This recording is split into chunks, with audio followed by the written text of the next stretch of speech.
today we have a really special conversation with Rose Bronstein.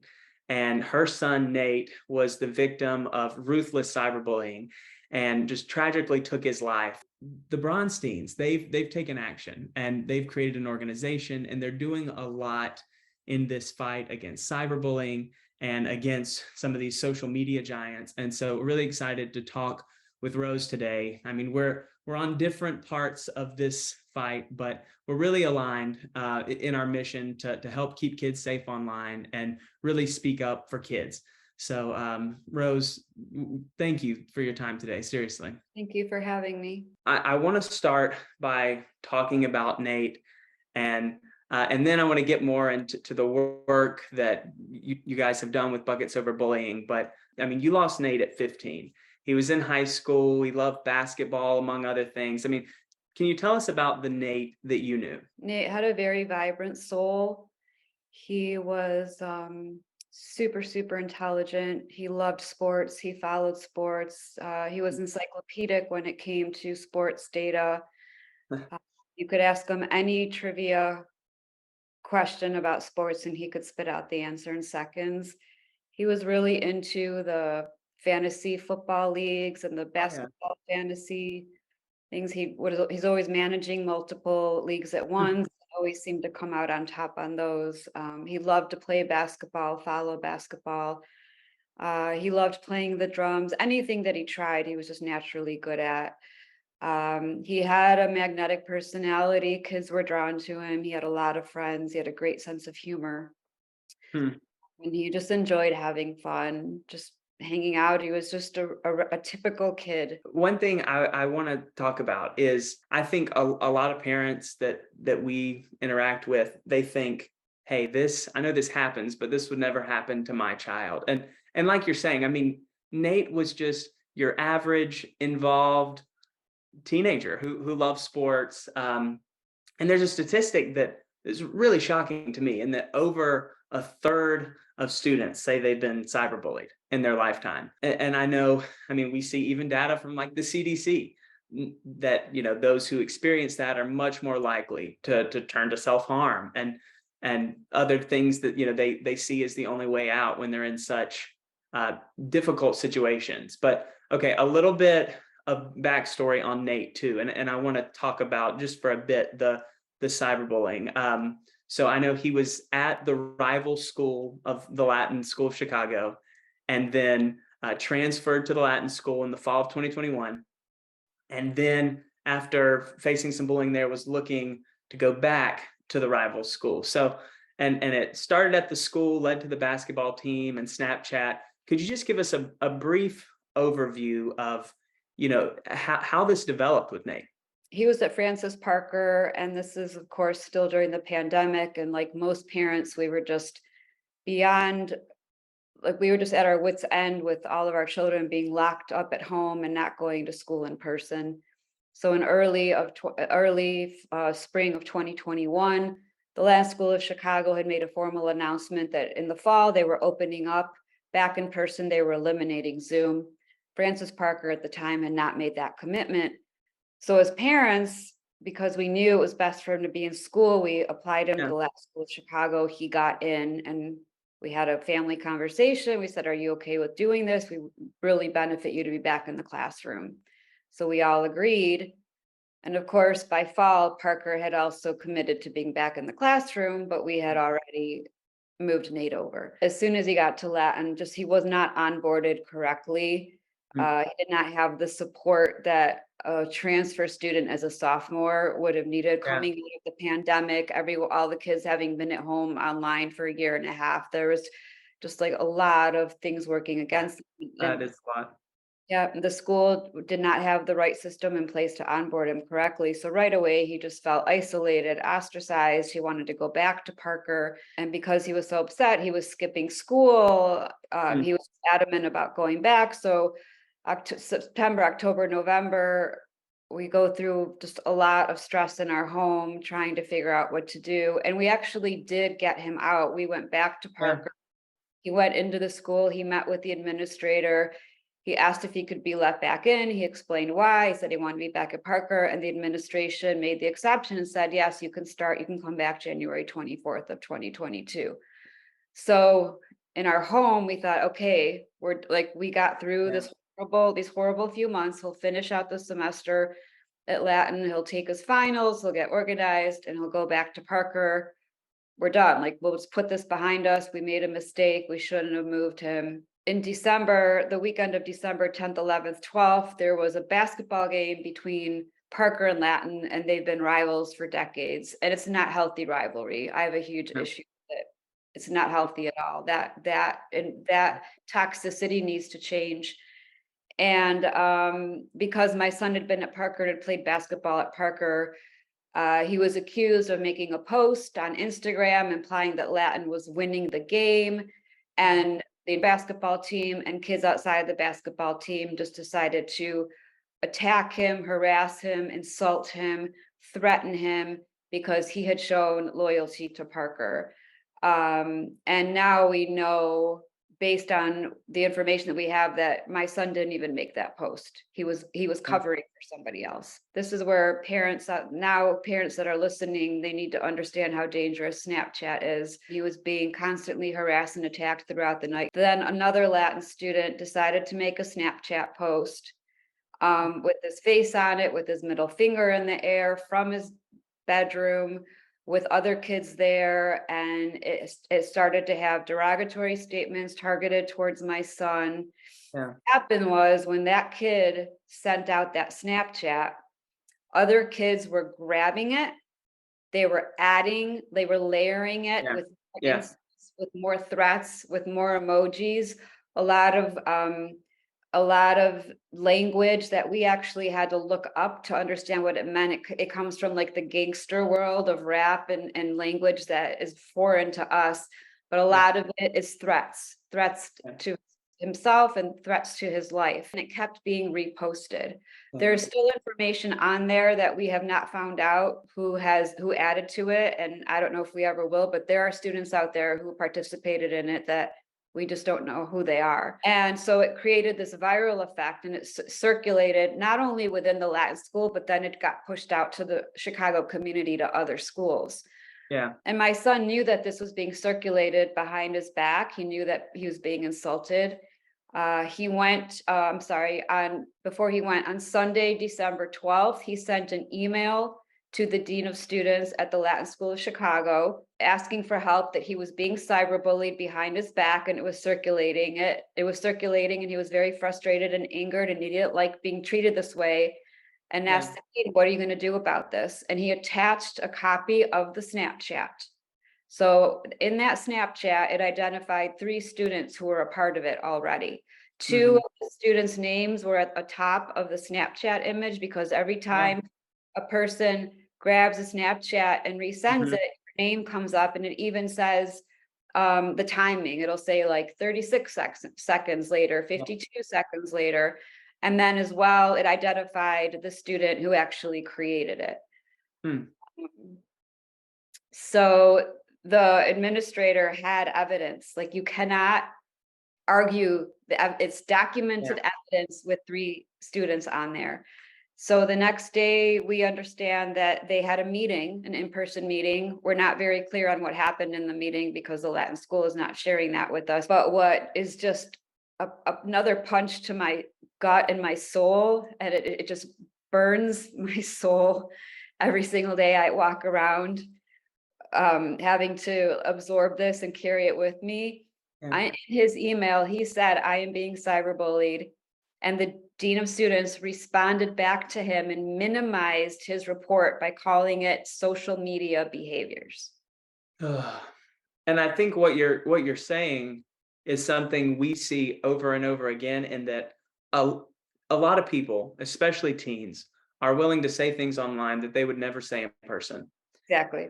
And I mean, reading through the amended complaint that you all filed against the Latin school, and seeing those messages, I can't imagine processing that as an adult, let alone a teen. And the part you mentioned, Nate, reaching out to the dean, at Latin. Um, I want to come back to that because you didn't find out about that, and that's the sickening part. I think for any parent, like it was until after Nate's passing that you found out about that. Is that correct? Correct. My son went to the school to ask for help. The school had a duty of care to reach out to us and say, your son came in Yeah. to report cyberbullying. We need to have a meeting, come in tomorrow. Let's all talk about it. We need to address this. We need to stop it. Your son is feeling threatened. If that would have happened, my son would be here today, right? Yeah. Because what we found out in addition to that is on Monday, December 13th, my son in the morning had a meeting with the dean of students. He was Hmm. attacked again on the text thread by a bully, viciously attacked. He was harassed and humiliated. This bully took a picture of my son that was at our local restaurant, posted it on the text thread to make fun of him more. Mm. And then we found out that that evening my son went on online to Google suicide. Mm. So he went and reported it. The administrator diminutized his report, and so he felt helpless. And then he had been attacked again. So in Yeah. his mind, the only way out was Yeah. that, and we had no clue. That's on December 13th, 2021, and we had no clue. Yeah. And I think it just highlights for administrators, teachers, uh, Parents, parents, yeah, the seriousness of this. Um, because I know, when a teen sees something on social media, it has the same, if not more of an effect than someone coming up to their face and saying it. I mean, I can't imagine the pressure that Nate was under. Wow. And the dean at Latin had reached out to you about Nate not wearing a mask at some point or something, right? But they failed to comply with Illinois state law and their zero tolerance bullying policy to even let you know. correct. So when Hmm. when he had an unexcused absence from a class, I was notified. When he wasn't following the mask rules at the time, I was notified and he was reprimanded. Um, he was in a presentation with his grade and he was giggling in the presentation. He got reprimanded for that and called in, and I was notified.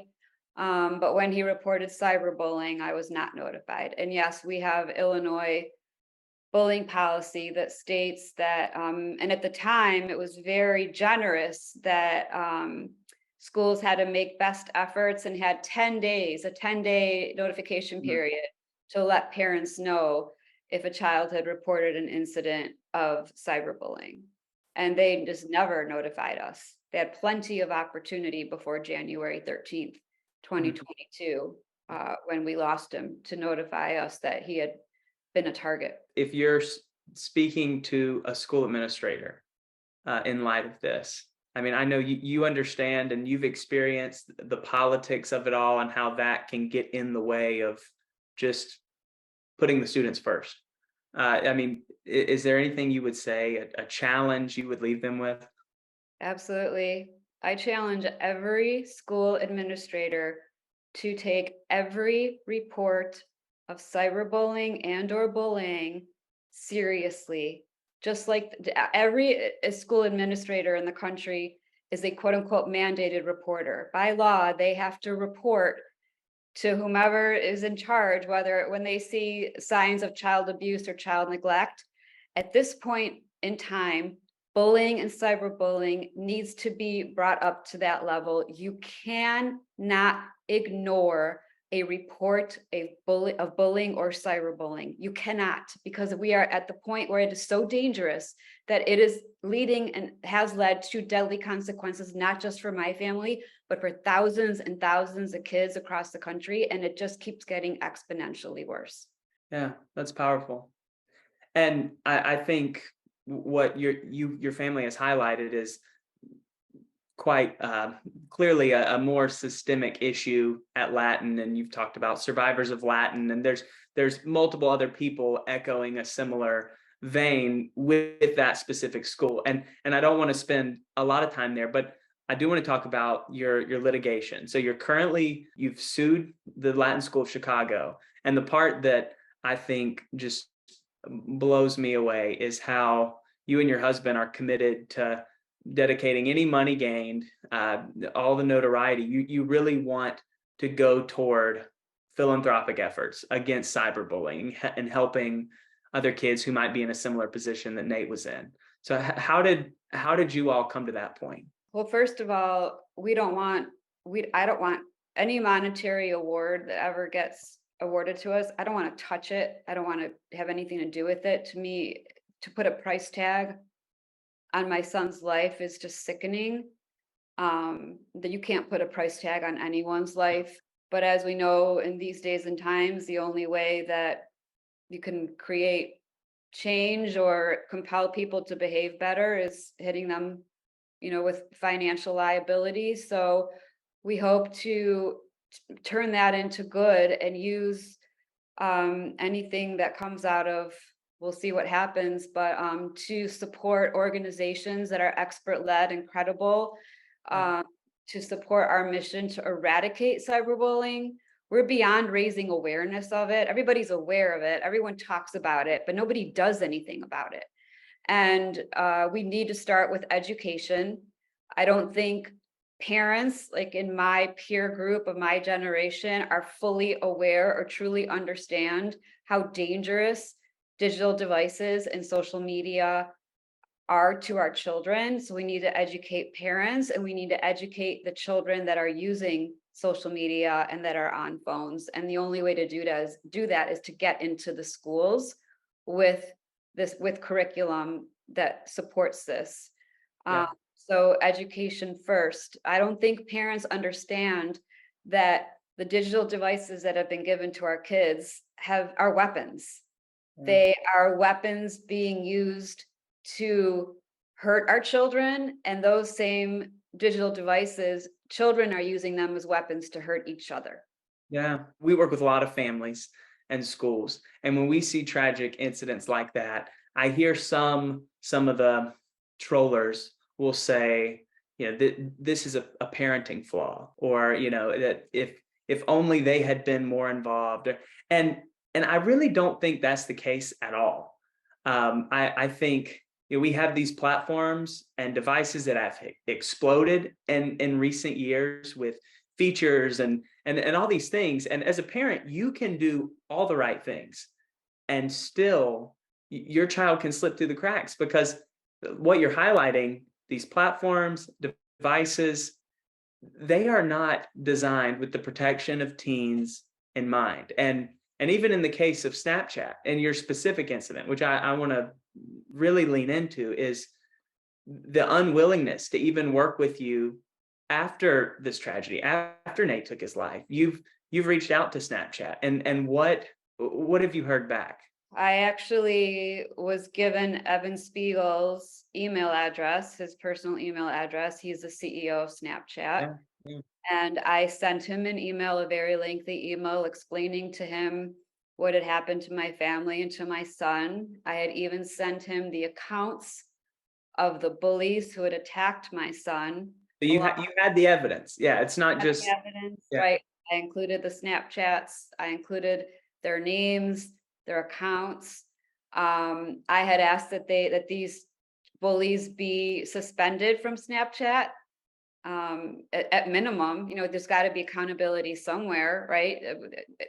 People get suspended from accounts all the time for lesser Yeah. behavior. Oh, And I had asked, like, what are you going to do to hold these bullies accountable and to hold yourself accountable? Your platform is dangerous. mhm, mhm. And I got no response from him. I got sent an email from somebody who works for him, and the email was just word salad. And then there was a link to a page on the Snapchat website telling me the steps that I need to take to file a complaint, all like it's like making it as difficult as possible for any parent to actually be able to submit a report and get action done. We have it all documented, and they've done nothing since then, never heard from them again. All the parents that I have connected with, sadly, I'm in a network with hundreds of parents across the country who we've all been victimized the same way. And these social media platforms, whether it's Snapchat, Instagram, TikTok, Facebook, Discord, they all respond to us the same way. We're so sorry for your loss. We have a family section on how to keep your kids safe, but essentially too bad, so sad, right? And good luck to you.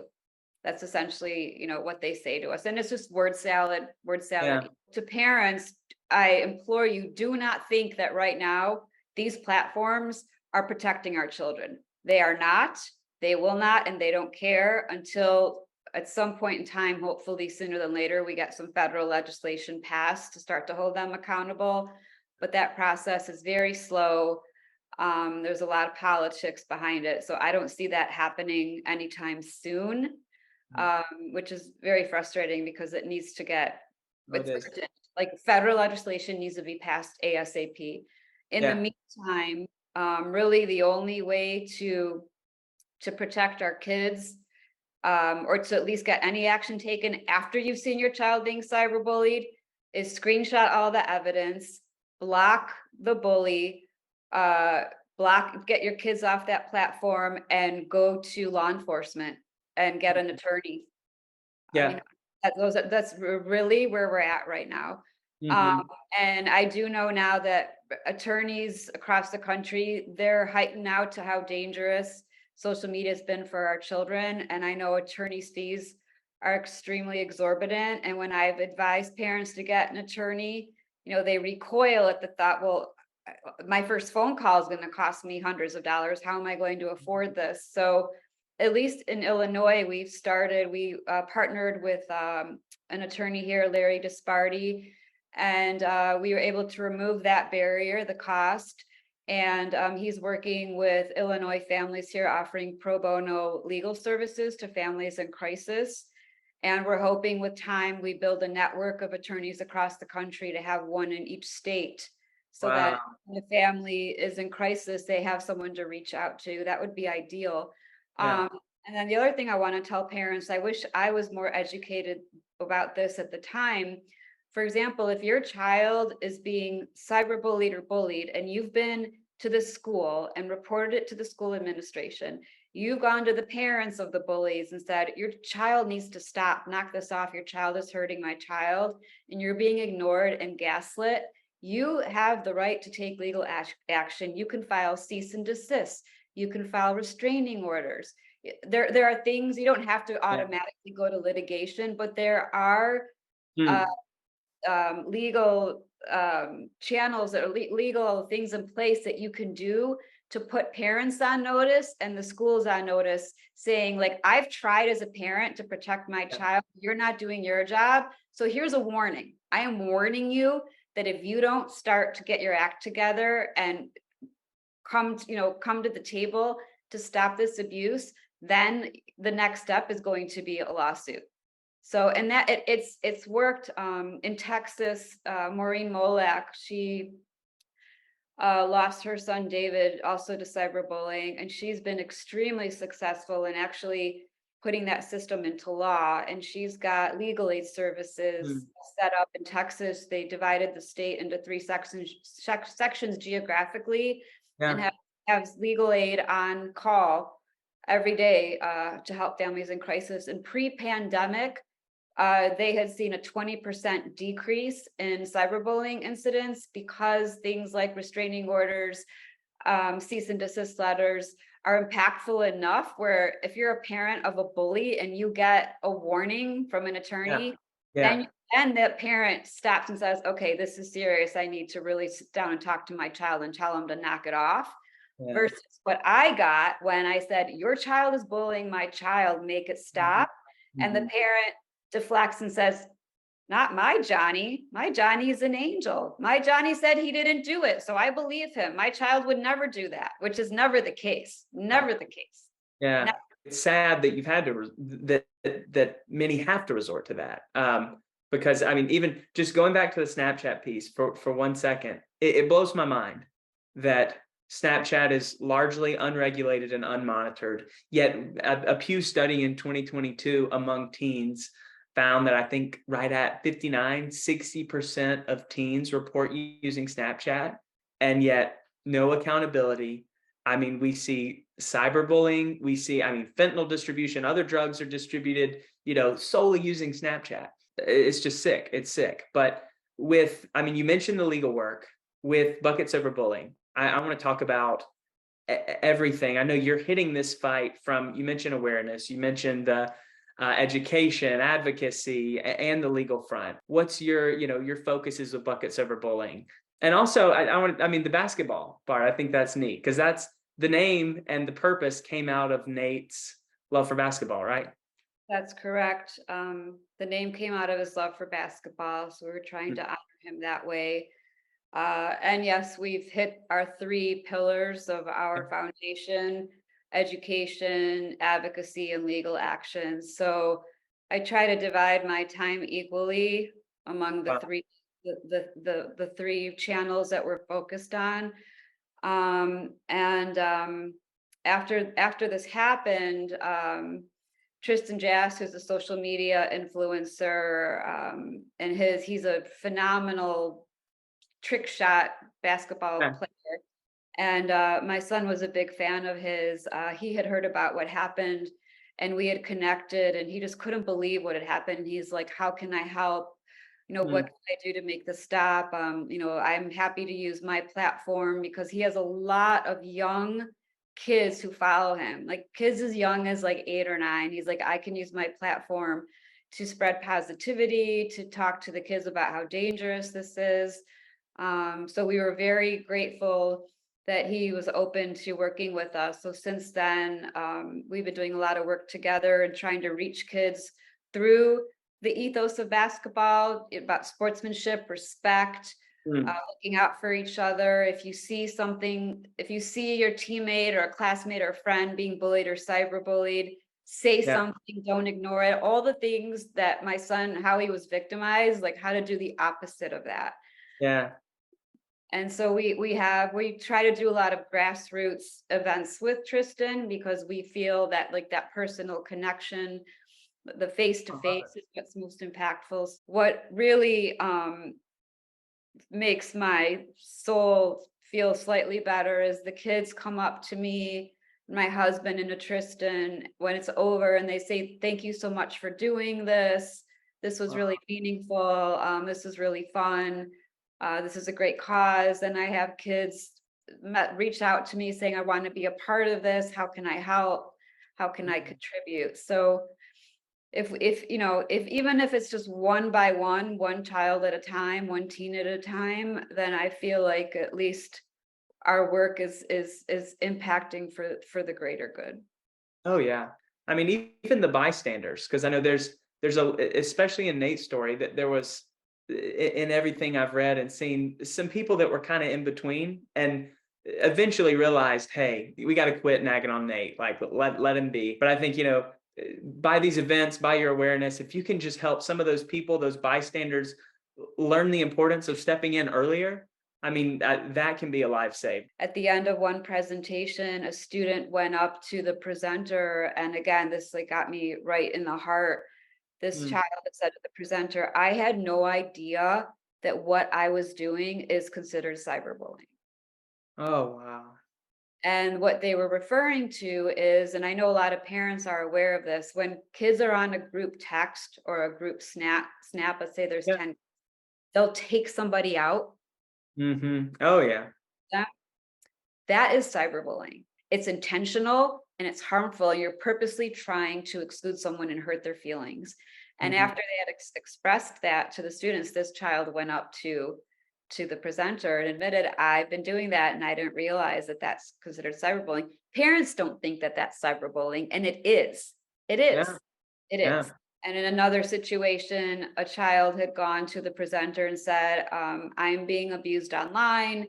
And I went to my parents and I asked for help, and they're not doing anything about it, and I'm really scared. And again, like your heart sinks to your stomach.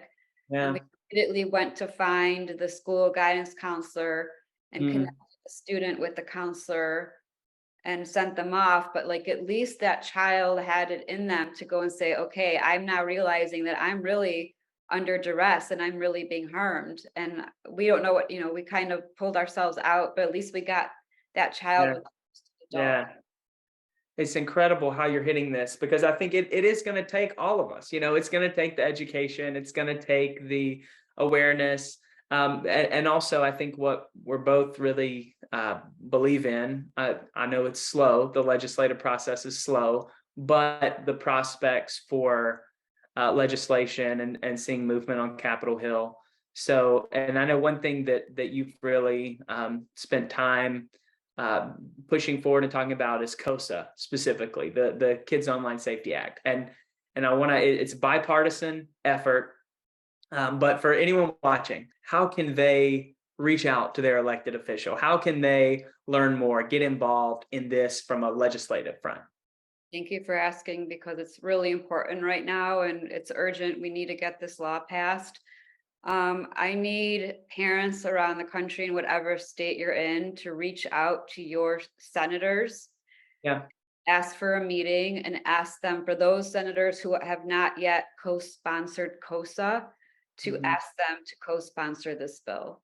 Yeah. Um, that is the only way at this point. You can email your senator, you can call your senator and ask for a meeting, and it is their responsibility as us being their constituents to meet with us and talk to us and understand how critical it is to put the duty of care, the responsibility on these social media platforms to provide environments that are safe for our children. Because right now it is the Wild West. Yeah. Uh, Snapchat, TikTok, Instagram, they are dangerous environments for our children. It's the Mhm. same thing, the analogy I use all the time. No parent would drop their child off at a daycare or at school without adult supervision, right? Yeah. And everybody is allowing their children to go on these social media platforms with no adult supervision. Why? Hmm. And so we need to ask Snapchat and Instagram and TikTok to give parents the option to supervise our children online, but to also put the responsibility on the platforms to make these environments safe. The Snapchat has adults in the room. Evan Spiegel is the adult. He needs to make sure that his environment is safe for our children. Period. Yeah. And the sad reality is we haven't seen a lot of movement and motivation from the platforms. These platforms, some have been around for going on 15 plus years, and we see where we are. And I think this is right now really one of the only viable options I see, and really putting a serious responsibility on these platforms to watch out for teens and empower parents. Because even, I mean, we spend a lot of time at Parent ProTech in the weeds, in the settings on these platforms. There's so many workarounds, and even family center and parental controls that Snapchat, among others, have. It's so limited that It's I mean, mirrors. It is yeah, limited smoke and mirrors. yeah, And these platforms, all they care about is their bottom line, their profits. They do not care that I don't know how many tens of thousands of children have died from abuse and harm from their platforms. And if what blows my mind too, and we all know this, when there is, like, for example, a baby product that harms one child, it immediately gets recalled and pulled off the shelf, right? A mhm, car seat, a crib, a toy. When one child is harmed, yeah, it's recalled, it gets pulled off the shelf, and the manufacturer is not allowed to put it back on until it's gone through full safety testing and it's safe. The same should apply to these platforms. And I don't understand why parents and why government doesn't see it that way. These are products and that provides an environment for our children, but all it is doing is causing them harm. It's causing them mental health harm, and it's a platform that allows other people to harm them. And we are not, and as parents, We do not, we can, they don't allow us to protect them or to keep them in harm's way. And for all those parents out there who say, well, don't give your kid a phone and get your kid off of social media, it's a little too late. There are, I don't, 95% of kids, that are Yeah. teens are Oh, like, how are we, how, I have two daughters. How am mhm. I, a 19-year-old and a 16-year-old? How am I going to go up to them today and say, give me your phones, you're done? No social media, no phones. It's not realistic. It's not reasonable. They have been on it since they were young, because when I handed them a phone years ago, I thought I was handing them a phone. I had Yeah. no clue that Yeah. I was handing them a dangerous, deadly weapon. No Mm, clue. Me and every other parent in the world. So to yeah. say to all of us, don't, take the phones away, take the social, it's the same thing as telling an adult, to you, get rid of your phone. Yeah, Yeah. it's not realistic. It's not realistic at all. It's like the toothpaste has been squeezed out of the tube, and now you're Yeah. telling us how to push the toothpaste back in. It's too late. We need to redirect, and we Mm, need to come together. Parents, especially in my generation, we're the first generation having raised kids on technology and these phones, to take 5 steps back, regroup together, and come up with a better way to allow our kids to be on social media. But all these different entities and stakeholders need to come together to focus on the number one priority, which is the safety of our children. yeah. And I love the practical steps you've shared. I mean, for families, for parents, whether it's pursuing legal action when conversations don't seem to work, whether it's COSA and reaching out to elected officials and speaking out for fair legislation. One other piece I want to get to is students. If you were to talk to a room of students and there's one child in there or one teen who's being bullied, what would you say to them? Go to a trusted adult, somebody that that's got your back and is going to take care of you and help you. Unfortunately, in our case, my son went to whom he thought was a trusted adult, and that trusted adult failed him. So if you go to one adult and they're not there to help you, go to another. Keep Yeah. looking for that adult to help you and to protect you, because cyberbullying is so harsh. And especially when you're being threatened with physical or deadly harm, find someone to help you, to get you, to protect you from it, and report it. And you need to block, if you're being cyberbullied on Snapchat or Instagram or TikTok, block it, screenshot it, get the evidence so you Yeah. can show it Good. to the adult. Mhm. The first thing you need to do is screenshot all the evidence that you have of you being attacked and cyberbullied, so that you have the documentation, and then block your cyberbully, and then report it to a trusted adult. You can report it to the platform, it's important, but unfortunately the platforms aren't really responding. Yeah. And then after that, once you have your trusted adult, then the next steps are going to the parents of the bully, going to your own parents if you don't feel that they're the right people to go to, and filing police reports. Yeah. There is hope, and there is a way out. And I thank you for everything you're doing, Rose, your family. I mean, no one should have to go through what you've gone through over this past year and 8 months, but I know Nate's legacy is living on, and I know countless lives. What you've talked about, what we've seen, have already been touched, and will continue to be touched by your work. So we're in it, in the fight with you 100%, and thank you for your time today. Thank you so much. I appreciate your time and attention as well.